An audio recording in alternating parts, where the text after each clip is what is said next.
1990년도 초중반에 이스라엘 엘라 골짜기에서 어떤 유골이 발견이 되는데 사람들은 깜짝 놀라게 됩니다. 왜냐하면 그 유골이 머리가 거의 일반 사람의 몸통만 했기 때문에.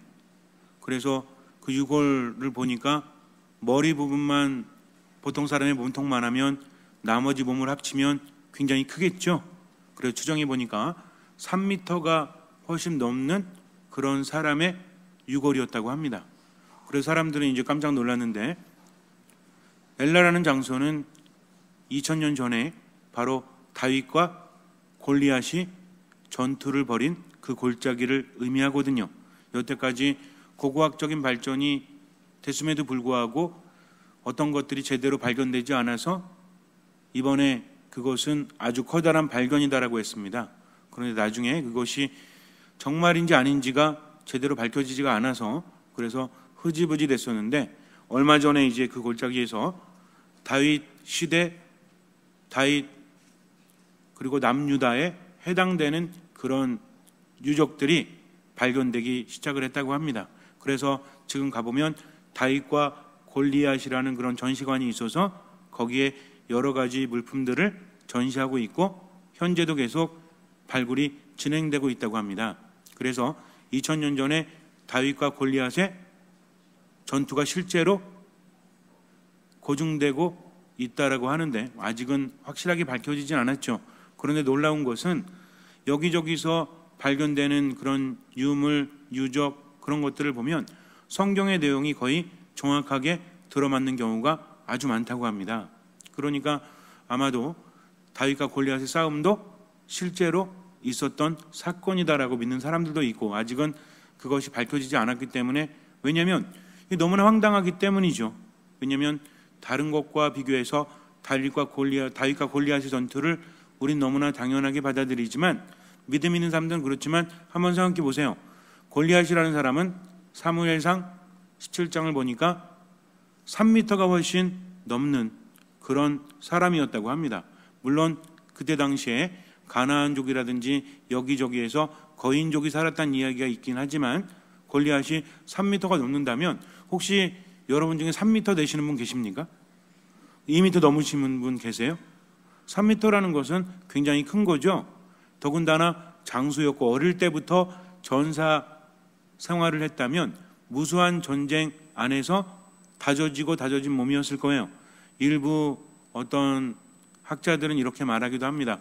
거인증이었다. 그렇기 때문에 골리앗이 다윗에게 돌에 맞아 죽을 수밖에 없을 정도로 느려 터졌기 때문에 그렇다라고 말하는데, 이것은 사실은 객관성이 떨어지죠. 왜냐하면 골리앗이라는 사람은 어릴 때부터 전사로 활동을 한 사람이기 때문에. 그러면 다윗 만나가지고 돌팔매에 그렇게 한 방 맞고 죽었다면, 그러면 그 전에는 만난 사람들은 다 바보였나요? 그렇지 않다는 거죠. 이것은 객관적이 좀 떨어져요. 그러나 가만히 보니까 굉장히 컸던 것은 사실이다. 그래서 옛날 사람들은 과장하기를 좋아하기 때문에 3m는 넘지 않았을 거다, 뭐 이런 의견도 있고요. 그런데 여기서 중요한 건 다윗이 어떻게 골리앗을 이길 수 있었는가 하는 거죠. 우선 다윗이 사용한 무기가 뭐였죠? 무림매라고 하죠. 우리가 뭐 돌팔매라고 하기도 하는데, 그래서 가죽 양 끝에 돌을 매서 회전력, 원심력을 사용하면서 던지는 것을 의미합니다. 그래서 끈의 길이가 180 정도, 1m 80에서 긴 거는 2m가 넘는 것도 있다라고 합니다. 그런데 고대 사회를 보니까 이집트도 그렇고 또 근동지방도 그렇고 군인 편제를 보니까 보병이 있고 방패병이 있고 궁수병 내지는 포병이 있는데, 이 궁수병들 사이에 무림매 병사들이 있었다는 거죠. 그래서 전쟁터에 나가면 그것들이 이미 기록으로 밝혀지고 있는데, 무림매 병사들이 100m를 넘어서 200m에 있는 적들까지도 공격을 했다고 합니다. 그러니까 돌을 매서 원심력을 이용해서 막 돌리다가 던지면 200m밖에 적군도 맞출 수 있었고, 실제로 그 돌이 이마에 박혀서 이마에 있는 뼈가 함몰되는 그런 유골도 발견이 된다라고 하는데, 아까 제가 말씀드렸던 90년대 초중반에 발견된 그 골리앗이라고 하는, 아무튼 아마 집에 가서 찾아보세요. 유골이 있단만 해요. 사람 유골이 이렇게 사람 몸통만 한데 가운데 이렇게 돌이 박힌 것처럼 이렇게 돼 있는데, 제가 볼 때는 좀 뻥 같아. 왜냐하면 2000년 지났는데 무슨 유골이 그렇게 말짱합니까? 더군다나 그렇게 큰 유골에 돌자국까지 있다고요? 이건 좀 말이 안 되는 것 같긴 한데, 어쨌든 그런데 유골들을 보니까 돌에 맞아서 이마가 함몰돼서 그렇게 죽었던 병사들의 유골도 발견이 된다라고 하니까 무림매로 충분히 사람을 죽일 수 있었다는 거죠. 그렇기 때문에 군사 전문가 중에 어떤 사람이 이렇게 말합니다. 골리앗이 방심을 하고 있었는데 다윗이 나와서 가까운 거리에서 무림매로 한 번에 정확히 미간을 맞췄기 때문에 골리앗을 이길 수 있었다.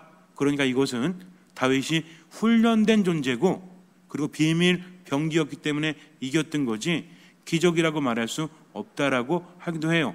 그런데 가만히 보니까 성경에서 어떻게 전하냐면, 사실 사무엘이라고 해서 이렇게 한 가지 정석만 있는 것이 아니라 두 가지가 섞여서 나타나기도 하거든요. 사울 왕이 이스라엘의 일대 왕이었죠. 그런데 이 사람과 다윗의 관계를 보면 아는 사이였다가 모르는 사이였다가 이렇게 보고되기도 합니다. 이것은 뭐냐면 성경이 전해질 때 두 가지 전승이 합쳐졌다는 거죠. 그래서 가만히 보니까 어쨌든 어려운 내용을 이야기하려고 하는 건 아니고, 흐름을 보니까 다윗은 나이가 12에서 15 사이 정도 된다라고 보는 것이 정확합니다. 이사이의 아들이었는데 이사이에게는 8명의 아들이 있었죠. 그 중에 막내 아들이었습니다. 전쟁이 벌어졌을 때 첫째, 둘째, 셋째는 전쟁터에 나가 있었고요. 다윗은 아직 어리기 때문에 나갈 수 없었습니다. 그런데 성경이나 전승에 의하면 다윗이 연락병 역할을 했다는 거죠. 그런데 이것이 체계적인 연락병이라기보다는 아버지 이사이는 자기 아들들이 잘 있나 없나를 늘 궁금해했어요. 나이가 많이 들었기 때문에 아들들이 전쟁터에 나가 있었고, 그래서 어떻게 지내는지를 다윗을 통해서 왔다 갔다 하면서 그것을 살펴보라는 거죠. 그러니까 다윗이 전쟁터에 왔을 때 형들을 보고 또 집에 돌아갈 때는 거기에 있는 어떤 그 장수들이 다윗을 통해서 소식을 가족들이나 다른 이들에게 전해주는 그런 역할도 하긴 했었다고 합니다. 그런데 이제 문제는 뭐였냐면, 우리가 필리스티아 또는 블레셋이라고 불리우는 그 군대와 세력과 이스라엘이 대치 상태에 있었다는 거죠. 엘라 골짜기에 양쪽 산 등성에 진을 치고 밑에서 대기 중입니다. 이것이 40일이 가요. 왜냐하면 그 누구도 섣불리 나설 수 없었기 때문입니다. 위에 진영이 있고 밑에서 진영을 향해서 이렇게 올라가는 그런 형태였기 때문에, 무슨 얘기냐면, 우리 성당을 예로 들자면 이 가운데가 지금 서로 맞닿아 있는 상태고 위에 진영이 있는 겁니다. 그러니까 올라가는 사람들이 유리합니까? 내려오는 사람들이 유리합니까? 전쟁할 때 보통 우리가 수성할 때 성 위에서 이렇게 버티죠. 올라가려면 어떤 성을 차지하기 위해서는 병력이 지키는 병력보다 무지하게 많아야 되겠죠. 그러니까 서로 올라가지는 못하고 이제 대기를 하고 있는데, 골리앗이라는 장수가 나와서 이 사람은 백전백승하는 사람이었어요. 굉장히 유명한 장수였습니다. 덩치도 클 뿐만 아니라 그 위용이 대단했다는 거죠. 거기에서 이스라엘 장수들을 이제 조롱을 합니다. 그러면서 자신의 신을 들먹거리면서 이스라엘의 전열을 무시하고 있다는 거죠. 그러면서 이래요. 누구 나와서 나랑 싸워보자. 만약에 나를 이긴다면 우리 모두가 너희들의 종이 되겠다. 그런데 너희가 지면 우리의 종이 되어라 하면서 이런저런 말로 조롱을 합니다. 하지만 이스라엘에서는 아무도 나설 수가 없었어요. 아까 제가 여러분께 이야기했지만, 만약에 일부 학자들의 의견대로, 어떤 학자들인지는 모르겠지만 골리앗이 거인증에 걸려서 제대로 걷지도 못하는 사람이었다면 이스라엘 장수들 중에 한 명도 나서지 못했다는 것은 말이 되지 않죠. 더군다나 40일 동안. 그러니까 골리앗은 우리가 생각해 볼 때도 거인증에 걸려서 제대로 움직이지 못하는 사람은 아니었다는 거죠. 한번 생각해 보세요. 거인증에 걸린 사람이 앞에 나와가지고 막 조롱할 수 있겠습니까? 그렇지 못하다는 거죠. 하루 이틀은 속을 수도 있겠죠. 40일을 매일 와서 조롱을 한다면 구두구두 알아봤을 거예요. 그러니까 거인증에 걸렸을 확률은 거의 없다는 겁니다. 이스라엘 백성들의 사기는 올라갔을까요? 떨어졌을까요? 완전히 떨어졌겠죠. 더군다나 하느님의 백성이라고 불리우는데도 불구하고 그 조롱을 받고 견뎌내야 했습니다. 그런데 근본적인 문제는 뭐였냐면 첫 번째 왕이었던 사울이 하느님께 의지하지 않고 인간의 무력에 의지하고 점점 하느님을 떠났기 때문에, 그래서 사울에게도 처음에는 뭐가 머물러 있었죠? 하느님의 영이. 그런데 점점 하느님의 영이 그를 떠나갑니다. 그러니까 전쟁에서도 이길 수가 없었어요. 마침 이사이가 막내 다윗에게 말합니다. 가서 형들에게 먹을 것을 좀 주고, 그리고 대장님 만나서 이 치즈 좀 드리고 나서 이제 형들이 어떻게 잘 지내는지 보고 와라. 다윗은 이제 아버지가 시켰으니까 양들을 치다가 양들을 놓고 불이 나게 달려갔죠.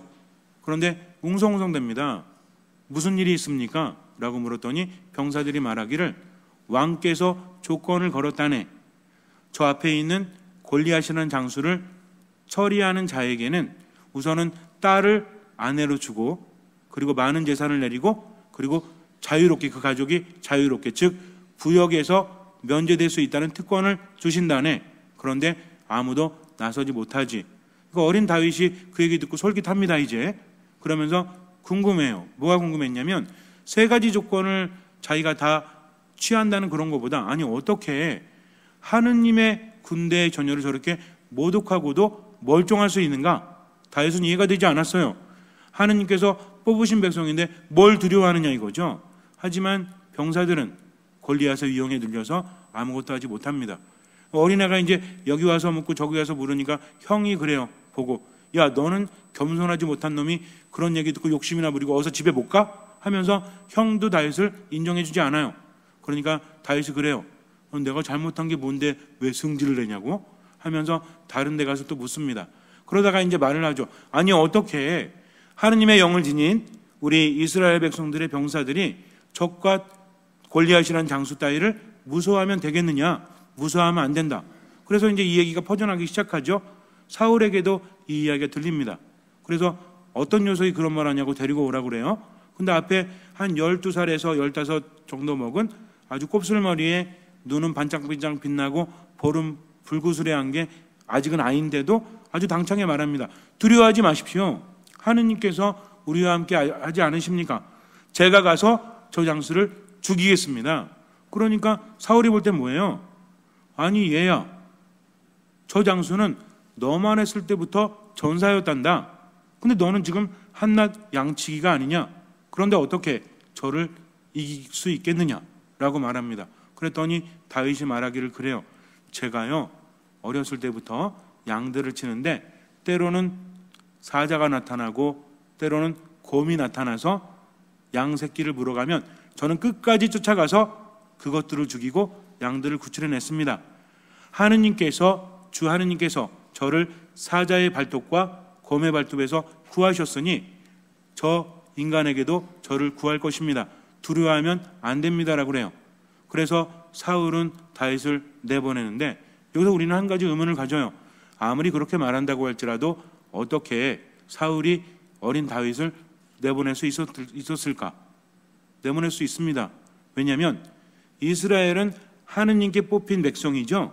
그래서 왕이 될 때도 예언자가 기름을 부어서 왕위를 줍니다. 그리고 왕은 하느님을 체험하죠. 하느님의 영이 그에게 머물러 있었다. 그렇기 때문에 사울도 하느님을 알고 있었고 하느님을 믿고 있었다. 다만 하느님 안에 머물지 못하고 점점 인간적인 것에 빠지면서 하느님의 영이 떠나고 있었다는 거죠. 그러니까 사울은 지금 자기가 그런 상태에 빠졌지만 하느님을 인정하고 믿는 사람이었죠. 그러니까 다윗이 그런 말 할 때 하느님 이야기를 하니까 다윗을 믿어볼 수밖에 없는 겁니다. 그러면서 뭐라고 합니까? 하느님께서 너와 함께 하시기를 빈다 라고 기도할 뿐이죠. 그러면서 어떻게 하냐면 자기의 갑옷을 벗어줘요. 다윗이 입어보니까 어때요? 아니 그 어린애가 갑옷을 입고 이렇게 하니까 불편해요, 안 불편해요? 그러니까 제대로 서지도 못하니까 벗어버리죠. 저는 이런 것에 의지하지 않습니다. 오직 하느님께만 의지하죠. 하면서 냇가로 가서 돌멩이 5개를 집어서 이제 가방에 넣고 골리앗을 향해 나아갑니다. 골리앗이 이렇게 보니까 뭐예요? 40일 동안 그렇게 떠들었는데 어떤 장수도 나서지 못하는데 웬 조만한 아이가 나오고 있거든요. 더군다나 막대기 하나 가지고. 그러니까 뭐라고 그랬냐면, 야, 내가 무슨 개냐? 그 막대기 갖고 나를 어쩌려고? 이제 너를 공중의 새들과 들짐승들의 밥이 되게 하겠다. 다 찢어서 던져버리겠다 하고 겁을 줍니다. 그러니까 다윗이 뭐라고 하냐면, 주 하느님께서 나와 함께 계시고 너를 오늘 내 손에 넘겨주실 것이다 하면서 가까이 가서 어떻게 해요? 무림매질을 해가지고 한 번에 미간을 맞히죠. 그래서 골리앗이 쓰러졌죠. 그때 다윗이 달려가서 골리앗의 칼을 빼서 그의 목을 치지 않습니까? 근데 여기에 대해서 어떻게 이야기를 하냐면, 다윗이 굉장히 노련했다는 거죠. 그러면서 골리앗에게 가서 골리앗이 가까이 올 때까지 기다렸답니다. 그러면서 골리앗이 사정거리에 오니까 그때 서슴없이 무림매에 돌을 돌리면서 그의 이마를 맞췄다는 거죠. 그럴듯하죠? 근데 이건 말이 안 돼요.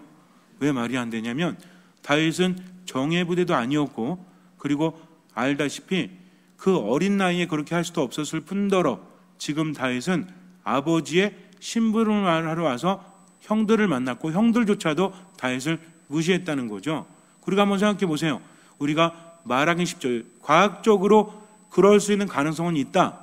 이건 무슨 얘기랑 똑같냐면, 저도 대통령 될 수 있죠? 저는 대통령 될 수 있는 자격이 있어요, 없어요? 여러분이나 저나 다 될 수 있어요, 헌법에 의하면. 근데 되겠습니까? 제가 나가면 몇 표 나올 것 같아요? 2,000표? 우리 본당 신자들만? 우리 본당 신자들이 2,700명 가까이 되니까 뭐 그래도 뽑아줄 사람 2,000명은 있지 않겠습니까? 그러나 될 수는 없죠. 한번 생각해 보세요. 예를 들어서 폭이 1m 정도 되는데, 폭이 1m 정도 되는 길이 있는데 이 길이가 한 20m 돼요. 우리는 거기를 건너갈 수 있습니까, 없습니까? 어려운 질문 아니죠. 폭이 1m 정도 되는 길이 있는데 폭이 1m고 넓이가 1m고 길이가 한 20m다. 그럼 여기를 걸어갈 수 있어요, 없어요? 못하는 사람 아무도 없죠. 예를 들어서 우리 성당 가운데 보면 가운데 지금 카페트가 깔린 가운데 길 있죠. 이 정도 넓이면 우리는 아주 쉽게 건널 수 있지 않습니까? 근데 63 빌딩에 앞에 요 정도의 길을 놓고 건너가라고 한다. 그럼 건너갈 수 있을 것 같아요? 이해가 되십니까? 높이가 떨어지면 죽을 만한 높이라면 우리는 건너갈 수 있을까요? 있겠죠, 물론. 그런데 건너가지 못하는 사람도 있겠죠. 왜? 무서우니까. 현실은 다르다는 겁니다. 다윗의 힘으로 무림매질을 해서 골리앗을 이길 수 있었다는 그런 객관적인 어떤 물리적인 원칙이 아니라 골리앗 앞에 섰을 때 다윗이 두렵지 않았겠습니까? 이것은 보통 인간으로서는 할 수 없는 거라는 거죠. 왜? 골리앗이 입은 옷을 보니까 전체적으로 투구랑 갑옷이랑 이런 걸 합쳐가지고 들고 있는 창과 함께 무게가 80kg 정도 된대요. 추정해보면. 그러니까 몸에 걸칠 것만 80kg야. 힘이 얼마나 세겠습니까? 그러면서 40일 동안 소리 질러댔고 주변에는 막 시신들이 막 즐비하겠죠. 근데 다윗이 가서 보통 어린애였다면, 그냥 인간적인 노력만으로 성장한 아이라면 어떻게 그 앞에서 제대로 돌 던질 수 있었겠습니까? 이게 잘 안 된다는 거죠. 여러분들 집에서 혼자 노래하시면 잘 되죠? 혼자 뭐 집에나 아니면 차 타고 가시면서 혼자 노래하세요, 안 하세요? 왜 이래? 혼자 막 노래하죠? 여기 앞에 나와서 한번 해보실래요? 잘 안 되죠? 그럼 이 앞에서 나와서 하는 것도 힘든데, 예를 들어서 뭐 실내체육관 같은 데서 사람들이 한 3만 명 깔려있다. 할 수 있겠습니까? 마이크 줘도 제대로 못할 거예요. 왜? 떨리기 때문에. 노래하는 거는 어렵지 않을지 모르겠지만 어떤 상황에 따라서 그것이 힘들 때도 있다는 겁니다. 그러니까 그냥 짐승을 향해서 돌을 던지는 것과 지금 나를 노려보면서 말로 나를 조롱하는 골리앗에게 돌을 던진다는 것은 차원이 다르다는 거죠. 그런데도 왜 그렇게 했을까요? 여기서 우리는 다윗의 한 말에 주목해야 합니다. 주 하느님께서 함께 하신다는 거죠. 다윗은 인생을 살면서 길지 않은 인생이었지만 사자나 곰의 발톱에서 구해주신 분이 누구시다? 주 하느님이시라는 거죠. 이것이 가장 중요합니다. 그러니까 다윗은 늘 하느님께서 함께 하심을 체험하면서 살아갔다는 거죠. 믿을 구석이 다른 건 없어요. 갑옷도 제대로 걸치지 못합니다. 무기도 다루지 못해요. 그러나 여태까지 경험상 하느님께서 이끌어 주시고 하느님께서 보호하심을 믿었기 때문에 지금 내가 할 수 있는 최선은 뭐예요? 여태까지 해온 무림매질이죠. 이거 최선 다음에 나머지는 누구에게 맡기는 거예요? 하느님께 맡기는 거죠. 그렇게 골리앗에게 나아갔으니 눈앞에 보이는 골리앗이 무섭지 않아서가 아니라 나와 함께 하시는 하느님이 더 크신 분이기 때문에 그렇게 할 수 있었다는 거죠. 실제로 사무엘이 이제 사울의 뒤를 잇는 왕을 뽑을 때 하느님의 뜻을 따라서 이사의 집에 가요. 그래서 여기 아들 중에 하나를 기름을 부어서 왕으로 만들어야 되는데 첫째부터 보니까 잘생겼어. 듬직해요. 그리고 아주 대단해요. 그런데 하느님의 영이 거기에 머물지 않습니다. 그래서 이제 아니 분명히 이 집에 새로운 왕이 난다라고 했는데 없거든요. 그래서 이사이에게 묻죠. 아들이 또 없습니까? 그랬더니 이사이가 말하기를 하나 있긴 한데 양치로 간 막내입니다. 그런데 아유 걔는 아니야. 아버지 내가 봐도 아닌데 뭐. 그러나 사무엘은 기다리죠. 왜? 하느님께서 보시는 것은 인간이 보는 것과 다르기 때문입니다. 하느님은 마음을 보시는 분이기 때문에 그래요. 그래서 기다렸더니 아직 처음 오른 아이가 이제 양떼를 몰고 돌아오죠.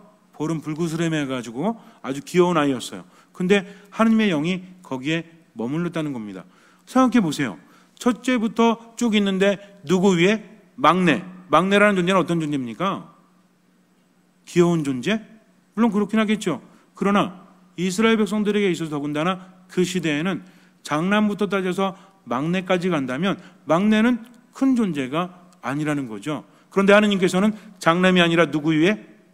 막내인 다윗 위에 머무셨다는 거죠. 그리고 골리앗을 다윗이 쳐 이기지 않습니까? 그러면서 이제 다윗은 매우 유명한 사람이 돼요. 그래서 길이길이 그 이름이 남겨진다는 거죠. 성경에도요 다윗이라는 이름이 1000번 이상이 나와요. 그러니까 한낱 목동이었던 아이, 아무도 아버지조차도 알아보지 못했던, 무시했던, 형들도 무시했던 그 조그만 다윗이 왕이 되고 또 그 가문에서 누가 나옵니까? 예수 그리스도께서 나셨다는 거죠. 그래서 뭐라고 그래요? 다윗의 자손이시여 이렇게 말하지 않습니까? 이것이 하느님의 신비라는 거죠. 오늘 복음 뒤에 제가 여러분께 짧은 복음을 읽었지만 복음 뒤에 나오면 하느님 나라는 어떻게 비유할 수 있을까? 하느님 나라는 겨자씨와 같다. 그래서 눈에 보이지 않을 정도로 작지만 나중에 자라나면 엄청나게 자라난다는 거죠. 당시에 팔레스타인 지역에서는 그 지역에서는 겨자씨가 아주 작은 씨앗이었어요. 이렇게 보면 잘 안 보여요. 이렇게 멀리서 보면. 물론 가까이서 보면 잘 보입니다. 멀리서 보면 잘 안 보여요. 그러나 이것이 땅에 묻히고 자라나기 시작하면 2m 50에서 3m까지 자라요. 그래서 새들이 와서 깃들인다는 거죠. 처음에는 눈에 보이지도 않았는데 나중에는 어떻게 해요? 이렇게 커다란 것이 된다는 거죠. 이게 무엇이에요? 하느님 나라라는 거죠. 또 밀가루 사이에 누룩을 집어넣었더니 밀가루가 어떻게 됩니까? 부풀러 올랐다는 거죠. 이것이 하느님 나라입니다. 하느님 나라는 처음에는 눈에 보이지 않지만 점점 자라나게 되면 내가 생각한 것 이상으로 엄청난 결과를 일으킨다는 거죠. 우리가 인생을 살아가면서 때로는 힘들고 괴롭고 아무런 희망도 없다고 느껴질 때 내 안에서 하느님 나라가 자라나기 시작하면 이내 나는 놀라움을 체험하게 된다는 거죠. 근데 이런 하느님 나라는 내가 자라게 하는 것이 아니라 누가 자라게 하십니까? 하느님께서 자라게 하신다는 거죠. 우리가 생각해야 될 것은 뭐냐면 그 겨자씨가 땅에 묻혀야만 자랄 수 있듯이 땅은 어떻게 해야 돼요? 겨자씨를 받아들여야 합니다. 자라게 하시는 분은 하느님이에요. 그러나 받아들이는 것은 내 자신이라는 거죠.